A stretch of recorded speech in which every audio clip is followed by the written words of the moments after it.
para finalizar este recordatorio que estamos haciendo a principios básicos o aspectos básicos de mecánica, teoría de estructuras y resistencia a materiales, vamos a ver apartado 2.7 del cálculo o obtención de diagramas de esfuerzos. En apartado 2.1, introducción, habíamos visto que una vez que habíamos predimensionado la estructura y colocado sobre ellas, digamos, las acciones que creemos que son necesarias, después de una serie de hipótesis, había que obtener los esfuerzos axiles, cortantes y momentos flectores. Seguimos, como no, en el tema 2. Pues vamos a ver cómo obtenemos estos esfuerzos, que es muy sencillo y que se basa en equilibrio, equilibrio y equilibrio. El apartado 2.2. ¿De acuerdo? Bueno, la condición de equilibrio será en toda la viga o estructura y, por tanto, en cada una de sus partes. Si cortamos una estructura y prescindimos de uno de sus lados, imaginamos esta estructura de aquí, que la vamos a cortar por este plano, este eje C. ¿De acuerdo? Entonces, si cortamos la estructura y prescindimos de uno de sus lados, se deberá añadir las resultantes de fuerzas y momentos que actúan sobre la sección. Y esto es lo que sí vamos a llamar esfuerzos. Por ejemplo, aquí veis la estructura, aquí tiene una articulación, aquí tiene un rodillo, una vista frontal, un alzado sería, pues, aquí en A una articulación, una reacción horizontal a sub X, una reacción vertical a sub Y, aquí un rodillo, aquí lo veis, una reacción vertical B sub Y, actúa la fuerza F sub 1 y F sub 2, y vamos a imaginar que la cortamos por C. Pues al separar por C, aparecerán unas fuerzas internas que tienen su origen en las fuerzas de cohesión y que por el principio, por la tercera ley de Newton o principio de acción y reacción, son las mismas fuerzas las que aparecen en el lado CA que en el lado CB, pero de sentido contrario. Entonces, al cortar por C, habrá que poner un esfuerzo cortante, vamos a llamarle VC, un esfuerzo axil, N sub C, y un momento flector, M sub C. En este caso, un momento flector antihorario. Con lo cual, en el lado contrario, nos quedará, si este axil va a izquierda a derecha, pues un axil al revés, N sub C. Si este cortante va hacia abajo, un cortante hacia arriba. Y si este momento flector es antihorario, pues un momento flector horario. ¿De acuerdo? Estos son los esfuerzos en el punto C. Axil, cortante y momento flector. Os recomiendo seguir siempre este criterio de signos para evitar problemas. Se podría utilizar otro, ¿de acuerdo? Pero con este criterio de signos, axil positivo de tracción, aquí al cortar y dejar al lado de la izquierda el cortante hacia abajo y el momento flector anterior.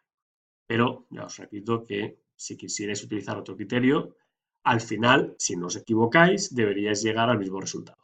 Si seguís este criterio, pues va a ser más difícil que os equivoquéis. Bueno, pues ¿cómo se calculan los esfuerzos? Pues vamos a ver el método de las secciones. Pues sirve para determinar las fuerzas y momentos internos en una estructura y los pasos son, dada la estructura, en primer lugar, determinar las reacciones de las vinculaciones externas o de las uniones, ¿de acuerdo? Determinar las reacciones.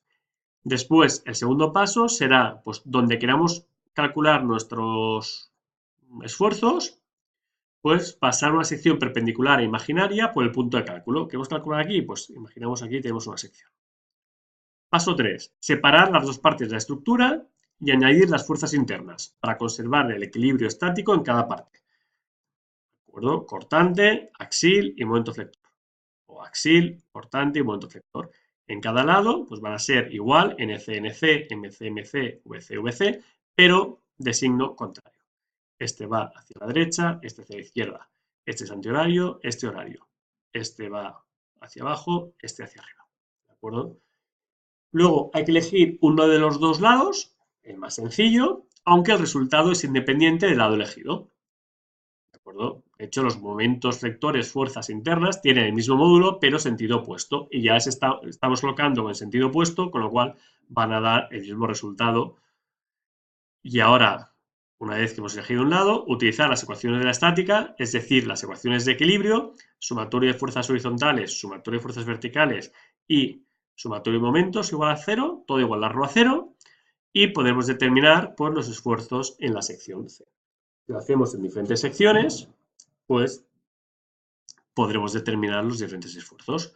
Para vosotros, intentad hacer ese ejercicio cuando en esta viga F1 vale 50 kN, se aplica 3 metros de A y la longitud de la viga son 10 metros, y F2 la consideramos igual a 0, para simplificar. Nos dicen calcular los esfuerzos en el punto medio, entonces en el punto central. El peso propio de la viga lo despreciamos. Intentad hacer este ejercicio y uno ya un poquito más complicado. Intentad encontrar con el método de las secciones los valores de los esfuerzos en una sección situada a 0,5 metros, una situada a 2 metros, que sería la mitad, y una situada a 3,5 metros del punto A. ¿De acuerdo? Cuando actúan estas cargas que una fuerza inclinada de 10 kilonewtons inclinada a 60 grados a 1 metro y durante 2 metros una carga de 5 kilonewtons metros. ¿De acuerdo? Encontrar los esfuerzos aquí, aquí y aquí. También os lo dejo para que lo hagáis. Aquí estoy centrado más en la teoría.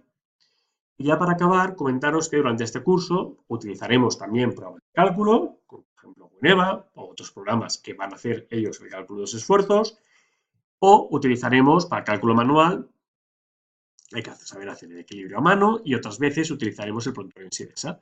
Por ejemplo, aquí uno quiere saber la ley de cortantes y momentos flectores en una viga biempotrada cuando actúan dos cargas P, siendo esto A y esto B, pues bueno, aquí nos la dan, ¿vale? La ley de cortantes y la ley de momentos flectores. Por aquí tenemos los resultados y aquí tenemos también las deformaciones. O queremos saber la ley de cortantes y momentos flectores en una viga continua con carga distribuida en el que este vano vale L y este 1,3 L. Pues vamos al prontuario. El prontuario tiene multitud. El prontuario de Ensidesa ya no existe, pero el prontuario fue muy útil, ¿de acuerdo? Y lo utilizaremos alguna vez durante el curso. Y hay otros prontuarios más actualizados, sin lugar a dudas, por internet. También, por ejemplo, en Sidesa pues tiene pórticos pues, para diferentes tipos de cargas, pues vienes aquí y te obtienes las reacciones, los momentos flectores, etc. ¿Vale?